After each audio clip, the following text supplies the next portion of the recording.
नमस्कार दोस्तों, आज की इस वीडियो में हम बात करेंगे भारत के सबसे पवित्र और रहस्यमयी धामों में से एक केदारनाथ धाम के बारे में। अगर आप दिल्ली से केदारनाथ यात्रा की प्लानिंग कर रहे हैं और आपको यह नहीं पता कि वहां कैसे पहुंचें, कितना खर्च आएगा, कितनी ट्रैकिंग करनी पड़ेगी, कहां रुकना चाहिए और यात्रा में कितने दिन लगते हैं, तो यह वीडियो आपके लिए है। इस वीडियो में आपको दिल्ली से केदारनाथ तक की A to Z पूरी जानकारी मिलने वाली है, तो वीडियो को अंत तक जरूर देखें। हर हर महादेव। उत्तराखंड के रुद्रप्रयाग जिले में हिमालय की गोद में स्थित केदारनाथ मंदिर समुद्र तल से लगभग 11,755 फीट यानी 3,583 मीटर की ऊंचाई पर स्थित है। ये भगवान शिव के 12 ज्योतिर्लिंगों में से एक है और 4 धाम यात्रा का महत्वपूर्ण हिस्सा माना जाता है। बर्फ से ढके पहाड़, मंदाकिनी नदी और दिव्य वातावरण इस स्थान को और भी विशेष बनाते हैं। हर वर्ष लाखों श्रद्धालु यहाँ भगवान केदारनाथ के दर्शन करने आते हैं। अगर आप अपनी कार से यात्रा कर रहे हैं तो आपका रूट होगा दिल्ली, हरिद्वार, ऋषिकेश, देवप्रयाग, रुद्रप्रयाग, गुप्तकाशी, सोनप्रयाग, गौरीकुंड। यह लगभग 450 से 460 किलोमीटर की सड़क यात्रा है, जिसमें 14 से 16 घंटे तक का समय लग सकता है। ध्यान रखें कि निजी वाहन केवल सोनप्रयाग तक ही जा सकते हैं। इसके बाद आपको साझा जीप द्वारा गौरीकुंड जाना होता है। यदि आप बस से यात्रा करना चाहते हैं तो दिल्ली के कश्मीरी गेट से हरिद्वार या ऋषिकेश की बस आसानी से मिल जाती है। इसके बाद स्थानीय बस या शेयर टैक्सी द्वारा गुप्तकाशी और सोनप्रयाग पहुंचा जा सकता है। बस यात्रा का खर्च लगभग 1500 से 3,500 रुपए प्रति व्यक्ति तक आ सकता है। ट्रेन से यात्रा करने वाले श्रद्धालु हरिद्वार या ऋषिकेश रेलवे स्टेशन तक पहुंच सकते हैं। दिल्ली से ट्रेन का किराया क्लास के अनुसार लगभग 300 रुपए से 2,500 रुपए तक हो सकता है। इसके बाद सड़क मार्ग से सोनप्रयाग और गौरीकुंड पहुंचना पड़ता है।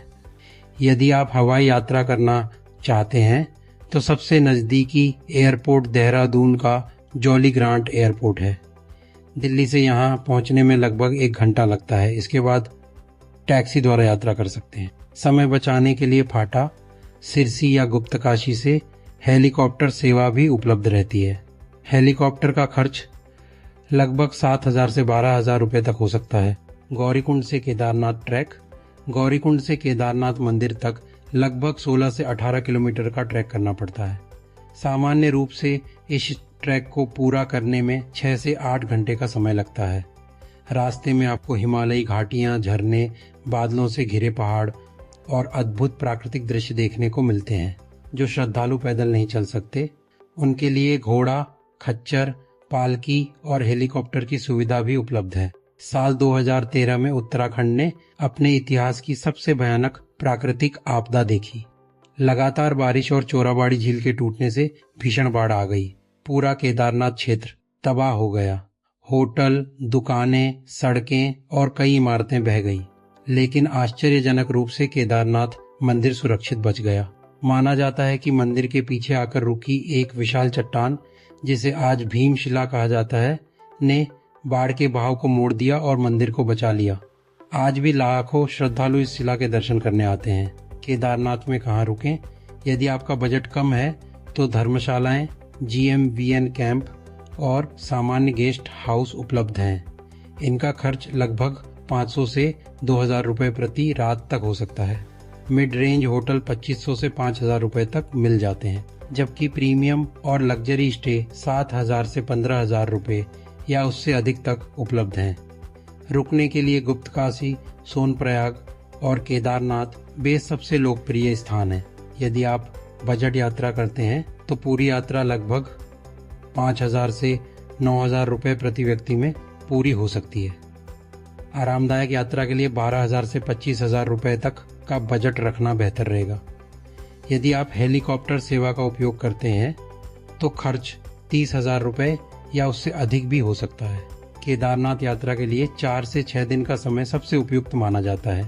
पहला दिन दिल्ली से हरिद्वार या ऋषिकेश, दूसरा दिन गुप्तकाशी या सोनप्रयाग, तीसरा दिन गौरीकुंड से ट्रैक और केदारनाथ दर्शन, चौथा दिन वापसी ट्रैक, पांचवा दिन आसपास के दर्शनीय स्थल और वापसी यात्रा। वापसी में कहाँ घूम सकते हैं। केदारनाथ दर्शन के बाद आप कई सुंदर और धार्मिक स्थलों की यात्रा कर सकते हैं, जैसे बद्रीनाथ धाम, तुंगनाथ मंदिर, त्रियुगी नारायण मंदिर, देवप्रयाग संगम, ऋषिकेश, हरिद्वार। ये सभी स्थान आपकी यात्रा को और भी यादगार बना देते हैं। जरूरी ट्रैवल टिप्स: यात्रा पर जाते समय रेनकोट जरूर रखें, अच्छे ट्रैकिंग शूज पहनें, जरूरी दवाइयां अपने साथ रखें। ऊंचाई के कारण कुछ लोगों को ऑक्सीजन की समस्या हो सकती है। यात्रा से पहले रजिस्ट्रेशन जरूर करवाएं। मानसून सीजन में यात्रा करने से बचें। केदारनाथ यात्रा का सबसे अच्छा समय मई से जून और सितंबर से अक्टूबर माना जाता है।